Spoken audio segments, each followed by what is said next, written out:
உள்ளனவே நிற்க இல்லன செய்யும்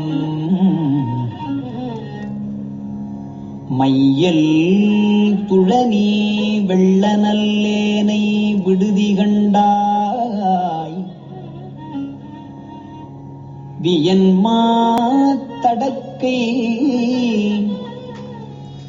பொள்ளல் நல் வேழத்துரியாய் புலன் நின் கட்போதல் ஒட்டா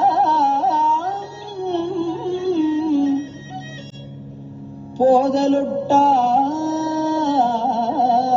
வெள்ளனவே மொய்க்கும் நெய்க்குடம் தன்னை எறும்பனவே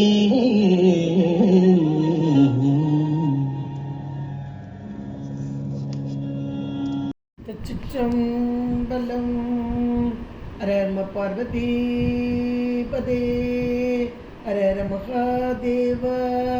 தென்னாடுடைய சிவனே போற்றி, எந்நாட்டவர்க்கும் இறைவா போற்றி. திருச்சிற்றம்பலம். பொய்யான திருமேனி உமிழ்தானோ மிகமேவும் கழியார வரும் யானை கடல் நாழும் மறவாமல் அழியாழும் அல்ல தூவும் அடியார்கள் உளமாற வெளியாகும் அலிதாய வினை கூட நினையாவே. திருச்சிற்றம்பலம்.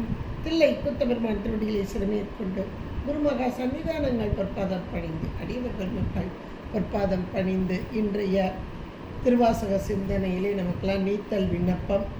அதில் போன தடவை 23வது பாடலை நம்ம பார்த்தோம். பெற்றது கொண்டு பிழையே பெருக்கி சுருக்கும் அன்பின் வெற்று அடியேனை விடுதி கண்டாய் பிடிலோ கெடுவேன் மற்ற அடியேன் தன்னை தாங்குனர் இல்லை என் வாழ் முதலே உற்று அடியேன் மிக தேறி நின்று எனக்கு உள்ளவனே என்பதான 23வது பாடலை பார்த்தோம். இன்றைக்கு 24வது பாடல். உள்ளனவே நிற்க இல்லன செய்யும். உள்ளனவே நிற்க இல்லன செய்யும் மையல் துளனி வெள்ளலனேனை விடுதி கண்டாய் வியன் மாத்தடக்கை பொள்ளல் நல் வேழத்து உரியாய் புலன் நின்கல் போதல் ஒட்டா மெல்லனவே மொய்க்கும் நெய்க்குடம் தன்னை எறும்பெனவே. அருமையான ஒரு பாட்டாக அமைத்து கொடுத்திருக்கிறார். இன்னைக்கு நாம் இருக்கிறது அவர் அப்படி இல்லை, ஆனால் நம் பொருட்டாக அமைத்ததாக. உள்ளனவே நிற்க இல்லன செய்யும். அது 2 வார்த்தையை கொண்டு வர்றார்.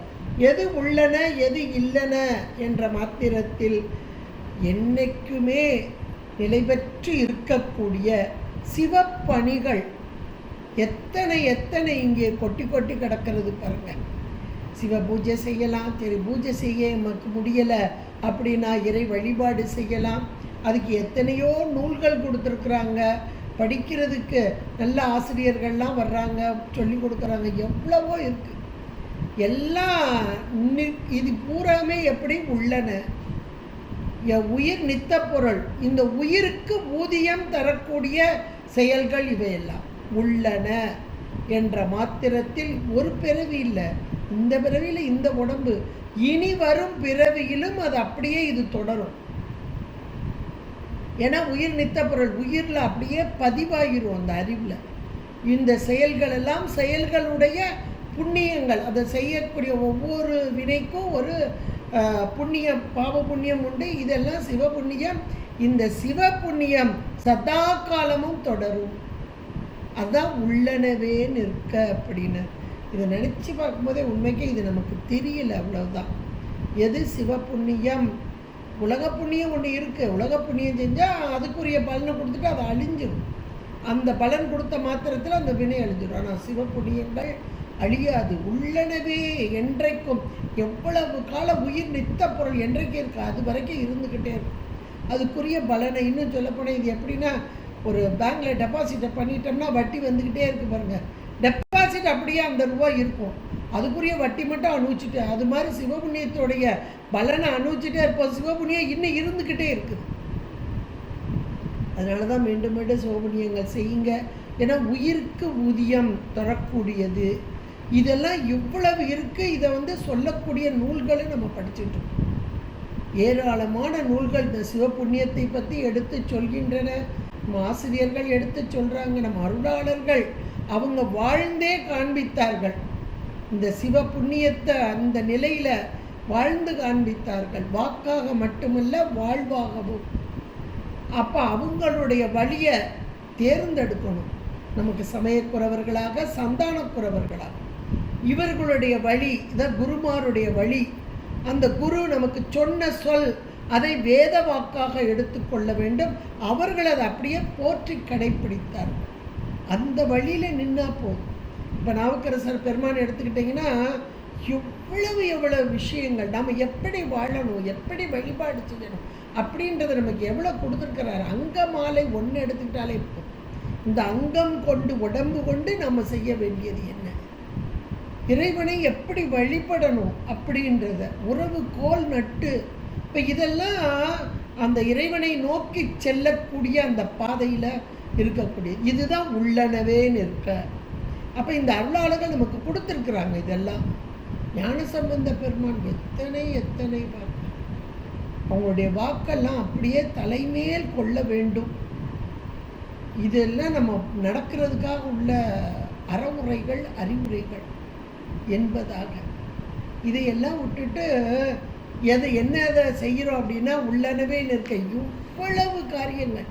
இறை வழிபாடு சிவ புண்ணியம் என்று கூட இல்லை, இறை வழிபாட்டை நாம பாட்டு செஞ்சுட்டே இருந்தாப்போ அதுக்குரிய பலனை சாமி டெபாசிட் பண்ணிகிட்டே இருப்பார். இதுதான் உள்ளனவே நிற்க. இவ்வளோ இருக்க, ஆனால் நான் என்ன செஞ்சிட்டு இருக்கேன் தெரியுமா? இல்லன செய்யும். இல்லன அப்படின்னா இந்த உலகியல் இன்பம் உடம்போடு கூடி இந்த உலகத்தை அனுபவிக்கக்கூடிய அந்த இன்பச் செயல்கள். எனக்கு எது இன்பம் தருதோ இந்த நேரத்தில் கொஞ்ச நேரத்துக்கு, இப்போ நாவுக்கு ருசி இருக்குது அப்படின்றதுக்காக பின்னாடி வர்றதில் யோசிக்கிறதில்ல, இப்போ சாப்பிட்டுக்கிடுவோம் அப்புறமேல் பிற பார்த்துக்கிடுவோம் அப்படின்ற மாதிரியான இந்த ஐம்புலன்கள் வழியாக செல்லக்கூடிய இன்ப நுகர்ச்சியை அனுபவிப்பது, அது அத்தனையுமே அழியக்கூடிய, அதுதான் இல்லன. அப்போ இல்லனே இந்த காரியத்தையே செய்து கொண்டு இருக்க. இதுக்கு காரணம் என்ன? உள்ளனவே நிற்க இல்லன செய்யும்னு ஒரு வார்த்தையை கொடுத்துட்டார். அப்போ இதுக்கு காரணம் என்ன என்றால் அடுத்த வார்த்தையை போடுறார், மையல் துளனி. மையல் இதுக்கு காரணம் நான் இல்லை, என் உயிரில் ஒரு பொருள் கிடக்கு, அது உயிரின் குற்றமான பொருள். அந்த உயிர் குற்றம் என்பது ஆணவமலம். அந்த ஆணவமலத்தின் காரியம்தான் இங்கே இவ்வளத்தையும் செய்ய வேண்டும். ஆணவமலத்தை காரியப்பட்டு வருது, அது அறியாமை. இது நன்மை தரும், இது தீமை தரும் என்ற அறிவை உணராத தன்மை, அவ்வளோதான். அறியாமை என்பது அதுதான்.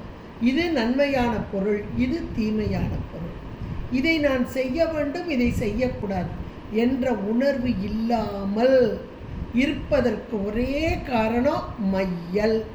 மையல் என்பது உயிரின் அறிவிலே அப்படியே அறிவை பிணித்து கொண்டிருக்கும் ஆணவ மலம். அது காரியப்பட்டு வருகிறது. அது மாயை கண்மம் என்ற உடம்போடு கூடி நின்று இப்போ நல்லாவே காரியப்பட்டு வருது. அதனால் எனக்கு எது நன்மை எது தீமை என்று உணராத தன்மையிலே இருக்கிறேன் என்று அழகாக சொல்றார். உள்ளனவே நிற்க இல்லன செய்யும் மையல் துளனி. துளனி என்றால் ஒரு பயனே கிடையாது, ஆனால் ஆரவாரமா ஊன்னு அதை செய்கிறேன் இதை செய்கிறேன் அப்படி செய்கிறேன், எப்பா எனக்கு நேரமே கிடையாது, காலையில் எந்திரிச்சதுலேருந்து அவ்வளவுதான் வேலை, யோசித்து பார்த்தா அது என்ன வேலை? காலையில் எழுந்திரிச்சிலேருந்து காப்பியை போடணும், அது எவ்வளோ கஷ்டமான வேலை. அடுத்து சாப்பாடு ரெடி பண்ணணும், அது அதை விட கஷ்டமான வேலை.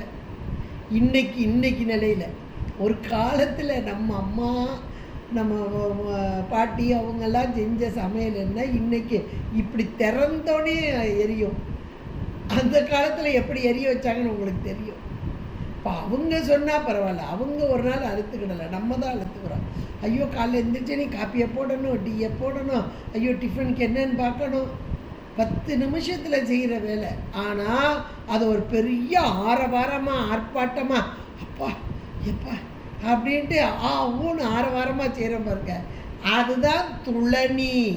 பயம் இல்லாத அந்த ஆரவாரம், இதுக்கு காரணம் மையல். அதுதான் மையல் துளனி. அந்த அறியாமையின் காரணமாக இவைகளெல்லாம் எனக்கு பெரிய வேலைகளாக, நான் இதை செய்யணும் அதை செய்யணும், அங்கே போகணுமா இங்கே போகணுமா, அந்த கடையில் இதை வாங்கணுமா இந்த கடையில், சரி யார்ட்டையா கொடுக்கல, அதெல்லாம் நல்லா வாங்க மாட்டாங்க, நான் போனால் தான் நல்லா வாங்க முடியும் அப்படின்னு ஒரு முத்திரையை குத்திடுவோம். அடுப்புலையே பாருங்கள், நம்ம செஞ்சால் தான் நல்லா இருக்கும், அடுத்தவங்களை விட்டுட்டு அப்பா அடுப்புக்கிட்ட திரும்ப வர முடியாது, அப்படி ஒரு முத்திரையை குத்தி அங்கேயே உட்காந்து இதெல்லாம் ஆரவாரம். இதுதான் துளனி என்று சொல்லக்கூடிய. இதுக்கு காரணம் மையல், அறியாமை. அப்போ இந்த மையல் என்ற இந்த அறியாமை எதுக்கெல்லாம் காரணமாக இருக்கு பாருங்க. முதல்ல உள்ளனவே நிற்க இல்லன செய்தல், இதுக்கு இந்த மையல் காரணம். இந்த துளனி ஒரு பயம் இல்லாத ஆரவாரம், அதுக்கும் காரணம் மையல். இப்படி இருக்கக்கூடிய மையல் துளனி எண்ணிய வெள்ளனேனை, வெள்ளன் அப்படின்னா வெண்மை நிறம் கொண்டவன். வெண்மை நிறம்னா சாமி தான், வேற யாரும் கிடையாது. தூய்மையான, அப்பழுக்கு இல்லாத. ஏன்னா நம்முடைய உயிரில் ஒரு கருமை கிடக்கு, அதான் மையல்னு சொல்லிட்டார், ஆணவ மலம் கிடக்கு. சாமிக்கு ஒரு அப்பழுக்கு இல்லாத, மலக்கலப்பே இல்லாத அமலன், விமலன், தூய்மையானவன், வெள்ளன். கொஞ்சம் கூட, ஏன்னா இவங்களுக்கு செய்யணும் இவங்களுக்கு செய்யக்கூடாது, இவங்களுக்கெல்லாம் செய்ய வேண்டாம்ப்பா, இப்போ நமக்கு அந்த எண்ணம்லாம் வரும். ஏன்னா நம்முடைய அறியாமை, உள்ளே கிடக்கிற அந்த இருள். ஆனால் இறைவனுக்கு அப்படி கிடையாது, எல்லாரையும் சமமாக நோக்குபவன், சல்லம் இளன் இவன். இதற்கு காரணம் மலமே இல்லாத இவன், அதைத்தான் வெள்ளன், வெள்ளலனேனை. இப்படிப்பட்ட இறைவா நீ இவ்வளோ தூய்மையான, அதனால விடுதி கண்டா, என்னை விட்டுற மாட்டேன். நான் ஒரே தான் மையல்ல அகப்பட்டு இன்னைக்கு துன்பம் மீண்டும் இதை செய்யணும் இதை செய்யக்கூடாதுன்னு தெரியாமல் அகப்பட்டு கிடக்க, அதோட பெரிய ஆரவாரத்தோடு கூடியவனாக இருக்கிறேன், இப்படிப்பட்ட ஆன்மாவாக இருக்கிறேன். ஆனால் நீயோ தூய்மையானவன், அதனால் விடுதி கண்டாய், என்னை விட்டுற மாட்டப்பா அப்படிங்கிற. நீ தூய்மையானவன், அதனால் என்னை விட்டுவிட மாட்டா என்று சொல்லி அடுத்து சொல்றார் பாருங்க. வியன் மா தட கை, 3 சொல்றாரு. வியன் மா தட, 3 சொல்லுமே ஒரே பொருளை தரக்கூடியதான. இது ஒரு அடைமொழியாக வருது. எதுக்கு அப்படின்னா, பொள்ளல் நல்வேளம், பொள்ளல் நல்வேளம் அப்படின்றதுக்கு இதுக்கு அடைமொழியாக என்ன வருது? வியன் மா தடம், கையை உடைய, அந்த நீண்ட கரங்கள், கை துதிக்கை, அந்த கையை உடைய இந்த வேளம் என்று சொல்வதற்காக இது 3மே ஒரே பொருள்.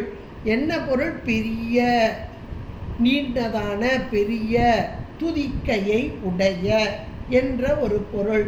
இன்னும் சொல்ல போனால் 3மே பெருமை தரக்கூடியது. பெருமை என்ற ஒரு பொருள், அதாவது ஒரு பொருள் பன்மொழி என்று சொல்வார்கள். ஒரே பொருளை தரக்கூடிய பல வகையான சொற்கள். இது 3மே இதுக்குத்தான் வருது.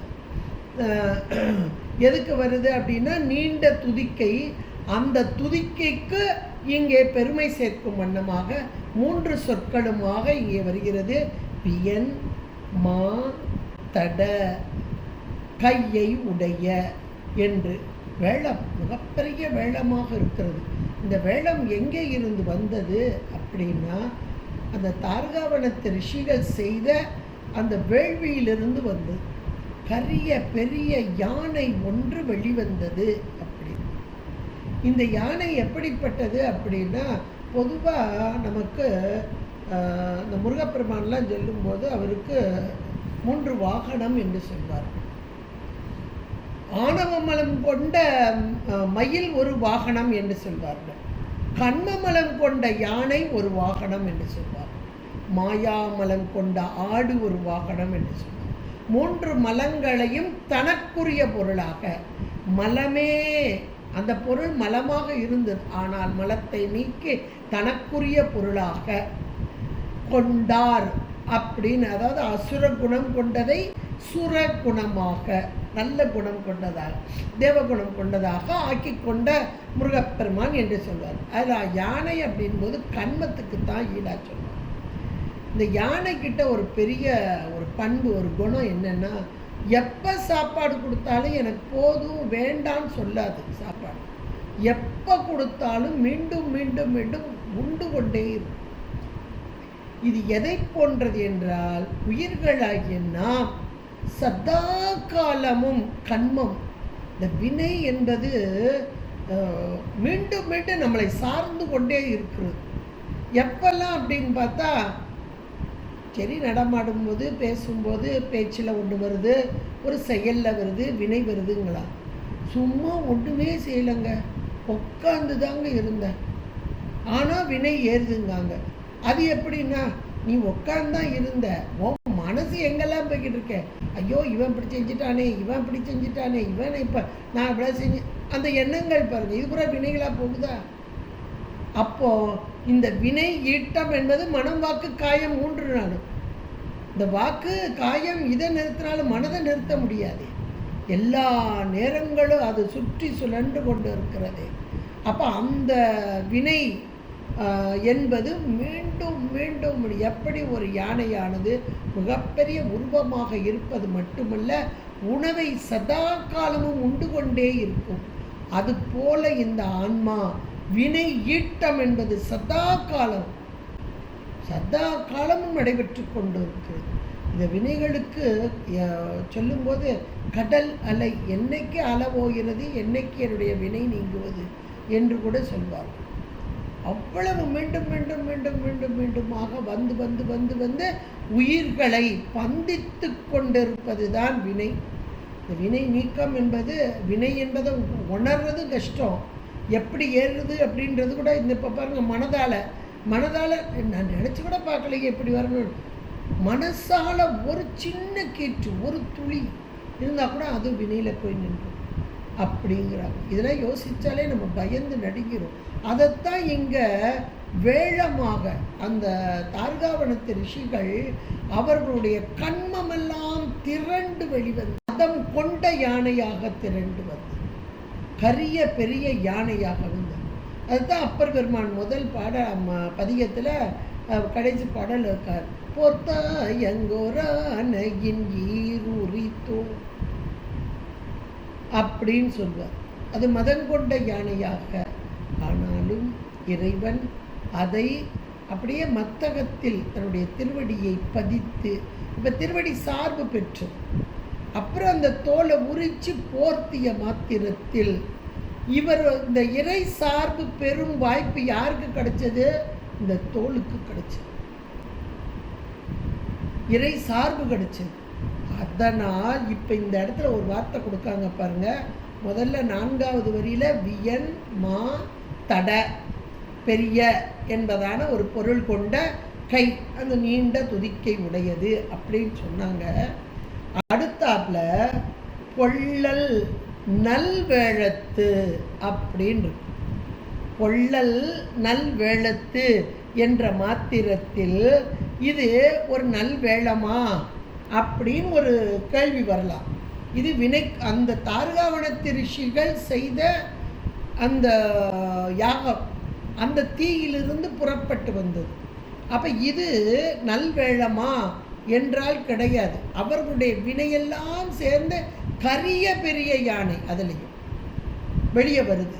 அப்போ அந்த தீவினைகள் எல்லாம் சேர்ந்து ஒன்று திரண்டு இங்கே வெளியே வரும்.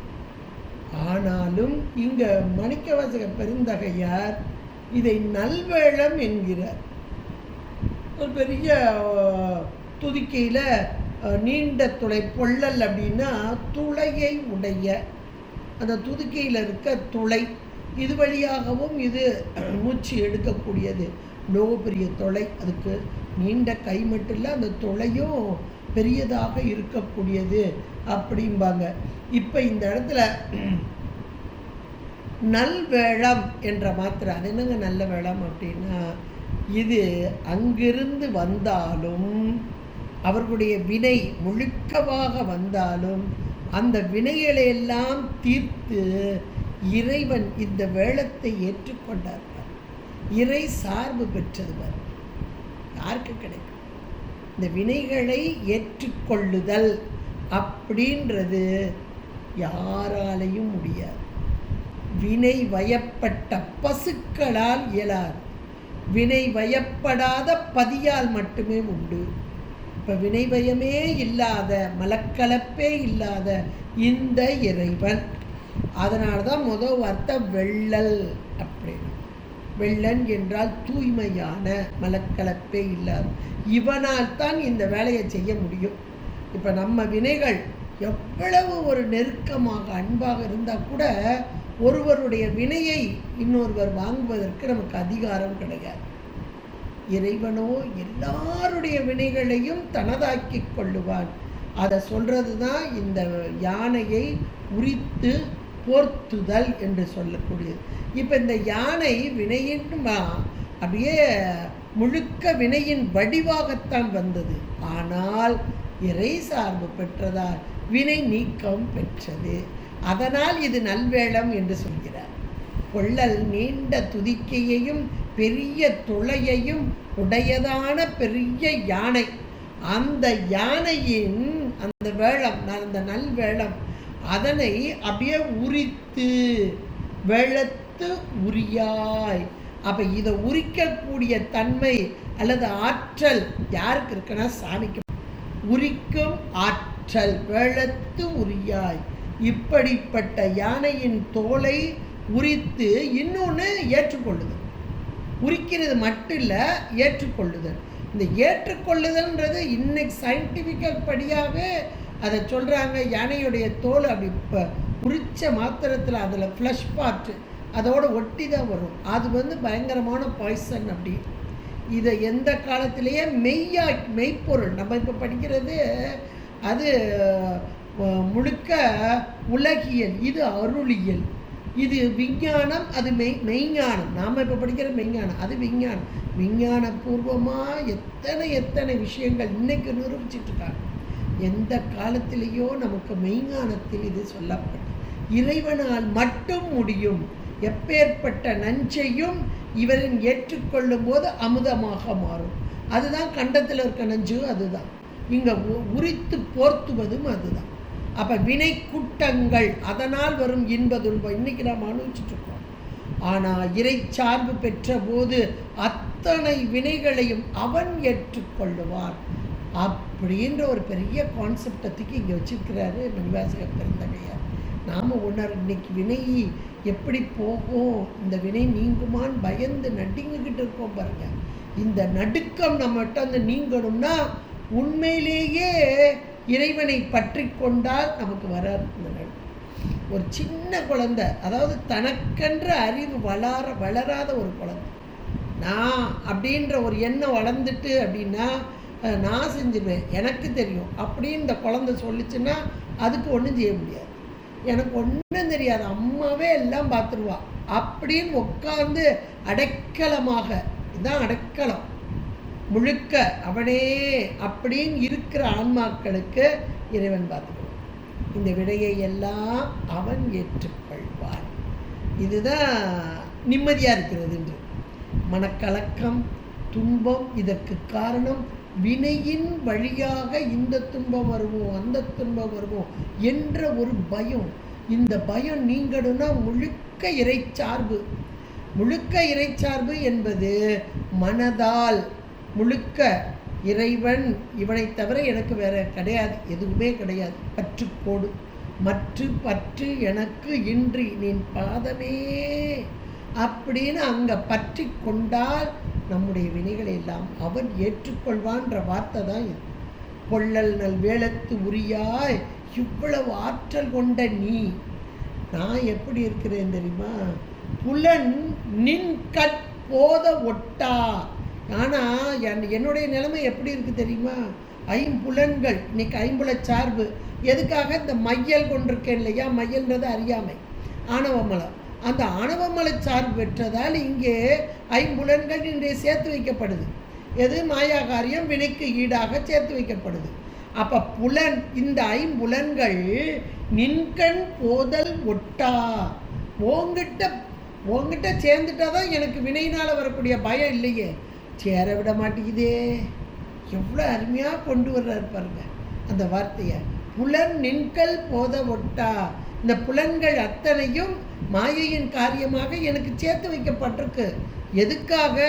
இந்த மையல், அந்த அறியாமையை நீக்குவதற்காக, ஆணவ மலத்தை நீக்கிறதுக்கு தான் சேர்த்து வைக்கப்பட்டிருக்கு.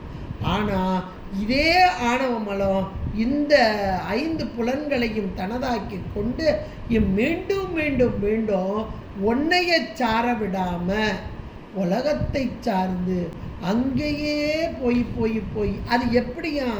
அதுக்கு ஒரு ஓமை சொல்றார் பாருங்க. மெல்லனவே மொய்க்கும் நெய்க்குடம் தன்னை எறும்பென. அருமையான ஒரு ஓமை கொடுக்குறார். எறும்பு ஒரு நெய், ஒரு சின்ன பாத்திரத்தில் ஒரு நெய்யை வச்சுட்டா அவ்வளவு எறும்பு ஆயிரக்கணக்கில் அப்படி குமிஞ்சிருப்பார். அதுவும் கூட மொத்தமாக எடுத்துட்டு உடனே போயிருமானா போகாது. கொஞ்சம் கொஞ்சமாக எவ்வளோ நாள் எடுக்க முடியுமோ கொஞ்சம் அதான் மெல்லனவே மொய்க்கும். அப்போ யோசிச்சு பாருங்க, இப்போ எவ்வளவு நாள் ஆகுது இந்த நெய்? அதில் இருக்கிறது கொஞ்சம் நெய் தான். ஆனால் இந்த எறும்புக்கு எவ்வளோ எடுக்க முடியும்? இவ்வளோதானே, கொஞ்சம் தானே எடுக்க முடியும். அதுக்கு மேலே கெப்பாசிட்டி இல்லை எடுக்கிறதுக்கு. அதனால் கொஞ்சம் கொஞ்சமாக எடுத்து அரிச்சு மொத்தமாக அரிச்சிட்டா பரவாயில்ல, சீக்கிரமாக போயிடலாம், இந்த உடம்பு போச்சுன்னா இன்னொரு உடம்பாது வரும் அப்படின்னு பார்த்தா கொஞ்சம் கொஞ்சமாக அது எத்தனை வருஷ காலம்? சிலருக்கு 50, சிலருக்கு 60, சிலருக்கு 70, சிலருக்கு 80, சிலர்லாம் 90 தாண்டியும் அப்படியே கொஞ்சம் கொஞ்சமாக அரிச்சு என்ன ஒரு துன்பத்தில் வரும். மெல்லனவே மொய்க்கும். கொஞ்சம் கொஞ்சமாக. அப்போ இந்த ஐம்புலன்கள் என்பது எவ்வளோ ஒரு துன்பத்தை தருவார். மொத்தமாக தீர்ந்துட்டா கூட இந்த உடம்பு போயிட்டு இன்னொரு உடம்பு வந்து சரி அப்பயாவது கொஞ்சம் நல்லா சாமி கும்பிடலாமே அப்படின்னு ஒரு எண்ணம் வந்தால் இது போக மாட்டேங்குதே. இந்த உடம்பு வச்சு என்னால் இந்த சூழல், இந்த வீட்டு சூழல், இந்த உடம்பு, அப்புறம் இந்த ஒரு வயசு, இதை வச்சு என்னால் சாமி கும்பிட முடியல. ஒரு பூஜை பண்ணுறதுக்கே சொல்லுங்கள், உட்காந்து 1 மணி நேரம் உட்காந்து எந்திரிக்கணும். அதுக்கே உடம்பு நமக்கு தயாராகணும். அது எவ்வளோ காலம் இருக்க போது உட்காந்து எந்திரிக்கிறதுக்கு? சேரில் உட்காந்தாலே குறுக்கு வலிக்குது, உட்கார முடியாத நிலைமை வரும்போது கீழே உட்காந்து எந்திரிக்க எவ்வளோ கஷ்டம் பாருங்க. நல்லா உட்கார்ற காலம்ல எங்கிட்ட போயிட்டு வந்துட்டோம். இப்போ முடியாத காலத்தில் ஐயோ அப்படின்னு உட்காந்துருக்கோம். அதைத்தான் இவர் சொல்கிறார். இப்போ இது எப்போ புரியும் யோசிச்சு பாருங்க. இதுவும் புரிகிறதுக்கு ஒரு காலகட்டம் வந்தால் தான் புரியும். எல்லாருக்கும் புரியாது. அனுபவப்பட்டவங்களுக்கு மட்டும்தான் புரியும். நல்ல பக்குவம் பெற்ற தாமரை அங்கே மலரும் ஆதவன் கண்டு, பக்குவம் இல்லாத தாமரை மலராது. அப்போ இந்த வார்த்தைகள் யாருக்கு புரிய வேண்டும் என்று இறைவன் வைத்தாரோ அவர்களுக்கு புரியும். இது ஒன்று புரிய ஏதோ சொன்னாங்க, நெருப்பு நெய்க்குடம் அப்படின்னாங்க, அப்படின்ட்டு போயிருக்கணும். இவ்வளவுதான். ஆனால் சாமிக்கு தெரியும் யாருக்கு எந்த நேரத்துக்கு எந்த செய்தி போக வேண்டும் என்று அவர் உள்ளென்று நடத்துவார். இதெல்லாம் பூராமே இறைவாக்கு. என்னை கேட்டா இறைவனே கைப்பட எழுதியது ஒரு பக்கம், இறைவாக்காக, அதாவது பசுக்கரணங்கள் நீங்கி பதிக்கரணங்களாகி தான் அற்று தன் செயலாக, அதாவது ஆன்மா தன்னுடைய செயலை நீக்க இறைவன் தன் செயலாக நிகழ்த்தியது அந்த நேரத்தில் எழுதிய வார்த்தைகள். அப்போ இறை வாக்கு தானே இதெல்லாம். யோசிச்சு பாருங்க. அப்போ நமக்காக கொடுக்கப்பட்டது. இன்னைக்கு நாம் எப்படி இருக்கோம்? புலன்கள் வாயிலாக உலகத்தை, உலக விடயங்களை நோக்கி சென்று சென்று சென்று சென்று உள்ள இருக்கக்கூடிய அந்த இறைவன் அவன் எப்படி இருக்கிறான்? அந்த இறை வழிபாடு அது உயிருக்கு ஊதியம் தரக்கூடிய, என்றைக்கும் நிலைத்த பொருளாக இருக்கக்கூடிய உயிர் அறிவிலே இருக்கும் இறைவன், அவனை வழிபடுவது அது என்றைக்கும், இன்னைக்கு இல்லை, இனி எத்தனை பிறவி வந்தாலும் வரப்போகுது, கூடவே வரப்போகுது. அதையெல்லாம் விட்டுட்டு இல்லைன கொஞ்ச காலத்துக்கு இந்த தோன்றி நின்று அழியக்கூடிய மாயையின் காரியமாகிய மாயா கருவிகளோடு கூடி இந்த உலகத்தை அனுபவித்து கொண்டு செய்யும் செயல்கள், இதுக்கெல்லாம் காரணம் மையலாகிய அறியாமை, உயிரின் அறிவிலே இருக்கும் இந்த அறியாமை. இந்த அறியாமையோடு கூடிய உயிர்கள் இப்படி செய்ய வேண்டியதை விடுத்து செய்யக்கூடாததையெல்லாம் செய்து கொண்டு வாழ்கின்ற இந்த, அதுவும் எப்படி இருக்கிறது? துளனி, அவர் ஆரவாரமாக மையல் துளனி, சாதாரணமாக செய்கிறோம் ஒரு ஆரவாரம், நான் செய்தேன் என்ற ஒரு ஆரவாரமாக செய்யக்கூடிய இந்த நிலைமையிலே நீயோ தூய்மையானவன், சலம் இல்லாதவன், அதனால் என்னை விட்டுற மாட்ட, தூய்மையானவன், மலக்கலப்பு இல்லாதவன், வினைகளையெல்லாம் ஏற்றுக்கொள்பவன். அந்த வினை ஏற்றுக்கொள்பவன்றதுக்கு தான் இந்த பொல்லல் நல் வேளத்தின்றார். அப்போ என்னுடைய வினைகள் இவ்வளவு, இதை செய்யணும் செய்யக்கூடாதுன்னு தெரியாமல் எதையோ செஞ்சிட்ருக்கேனே, அப்போ ஆனாலும் என்னை நீ விட்டுற மாட்ட, என்னுடைய தவறுகளையெல்லாம் நீ ஏற்றுக்கொள்வாய்ன்னு சொல்கிறது தான் இந்த இது சொல்கிறார். இந்த வார்த்தையை ஒன்றுக்கொன்று காரண காரியம், இந்த காரணத்துக்காக இந்த காரியம், இந்த காரணம் இல்லாமல் இந்த காரியம் இல்லை அப்படின்றத அழகாக சொல்கிறார். வியன்மா தடக்கை என்று சொல்லி மிகப்பெரிய நீண்ட துதிக்கையை உடைய அந்த யானை, அந்த யானையிலே இருக்கக்கூடிய மிகப்பெரிய துளை, அந்த துளையை உடைய துதிக்கை, அதை உடைய அந்த பெரிய யானை.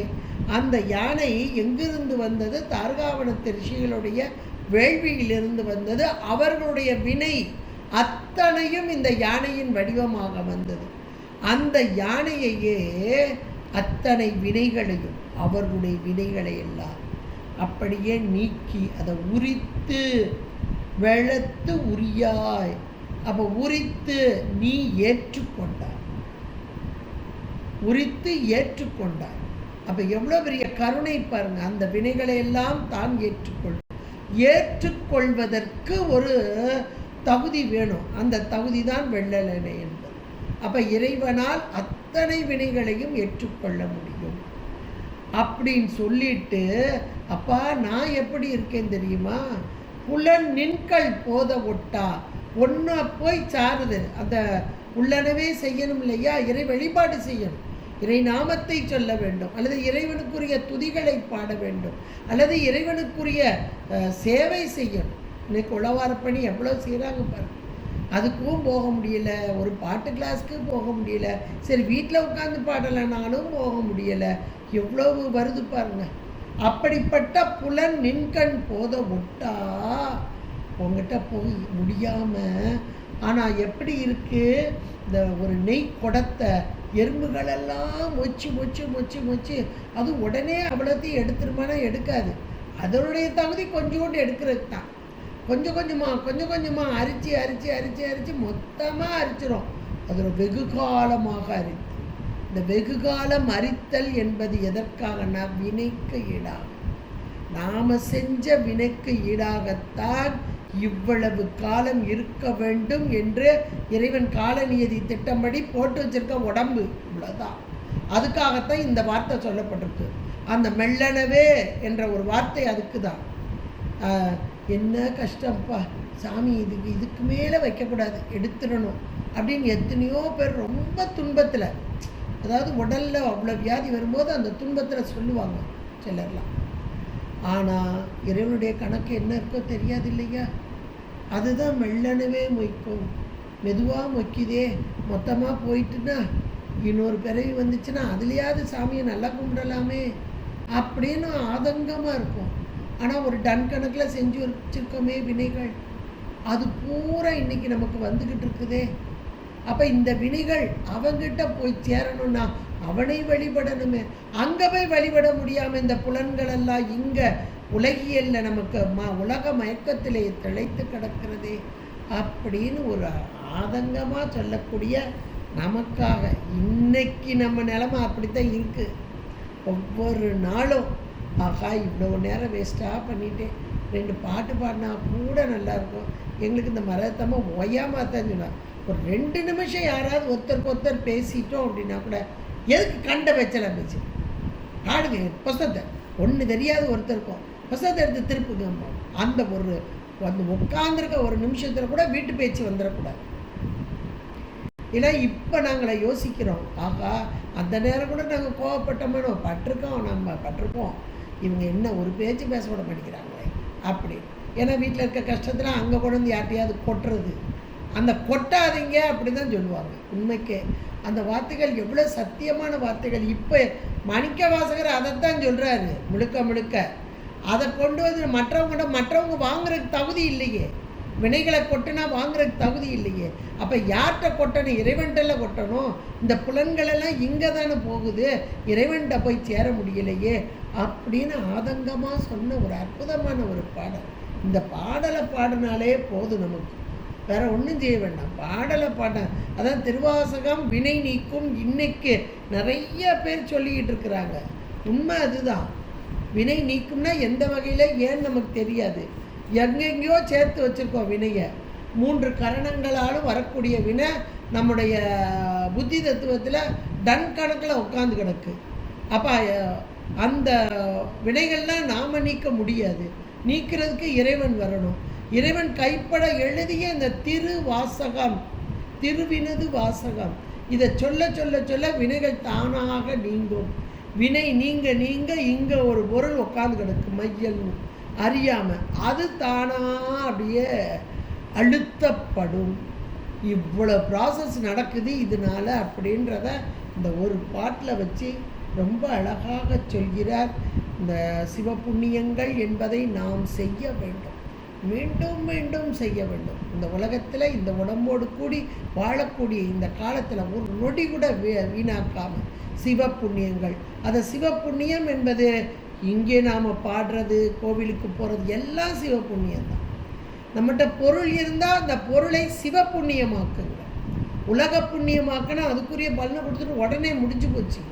சிவபுண்ணியமோ உயிர் என்றைக்கு எவ்வளவு காலம் உடம்பு எடுக்குதோ அவ்வளோ காலம் கூட உயர்ந்த ஞானத்தை கொடுத்து கொண்டே இருக்கும்.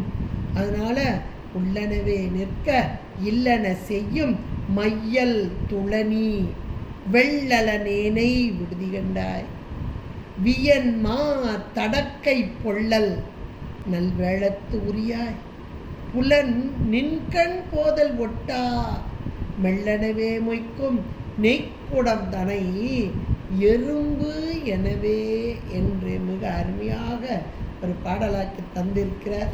இந்த பாடலை மீண்டும் படிங்க. என்னுடைய திருவருள் குருவருள் நமக்கு கூட்டி நிற்கும். அதனால் உயர்ந்த ஞானத்தை நாம் பெறலாம் என்று கூறிக்கொண்டு விடைபெறுகிறேன். நன்றி, வணக்கம். திருச்சிற்றம்பலம். ஹர பார்வதி பதே, ஹர மகாதேவ. தென்னாடுடைய சிவனே போற்றி, எந்நாட்டவர்க்கும் இறைவா போற்றி. திருச்சிற்றம்பலம். பார்வதி பதே, மகாதேவா. தென்னாடுடைய சிவனே போற்றி, எந்நாட்டவர்க்கும் இறைவா போற்றி.